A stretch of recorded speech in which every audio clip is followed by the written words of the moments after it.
দেখেন, প্রথমত হচ্ছে যে আপনি যে বিষয়টি বলছেন সেটি একদমই প্রাথমিক পর্যায়ে। এটি নিয়ে এখনও বিশদভাবে আলোচনা হয়নি এবং আদৌ ব্রাজিল টিম বাংলাদেশে আসবে কি না সে বিষয়টি নিয়েও এখন পর্যন্ত অ্যাকচুয়াল কোনো ক্লিয়ার কোনো মেসেজ নেই। সো বাংলাদেশ ফুটবল ফেডারেশন ইতিমধ্যে যে ভেন্যুগুলো দেখিয়েছে বা তাদের সাথে কি আলোচনা হয়েছে সেটার হয়তো বা সামারি আমরা পরবর্তীতে জানতে পারবো।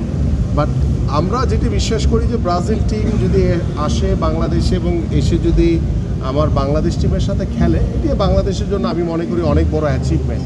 একমাত্র স্মার্ট সিটি বসুন্ধরা, আধুনিকতায় এক ধাপ এগিয়ে।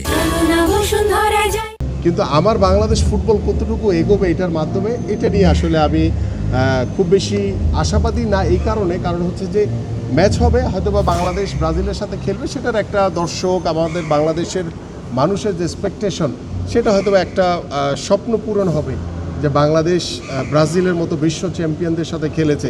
এবং আপনারা সবাই জানেন যে বাংলাদেশের বিশ্বকাপ ফুটবলের সময় আমাদের ব্রাজিলের সাপোর্টাররা বা আর্জেন্টিনান সাপোর্টাররা যেভাবে উৎসাহ উদ্দীপনা নিয়ে বিশ্বকাপ ফুটবল দেখেছে, সেটার হয়তোবা কিছুটা আমরা উপলক্ষকে সামনে রেখে আমাদের হয়তোবা দর্শক যারা রয়েছেন তারা হয়তোবা একটু আনন্দিত হবে।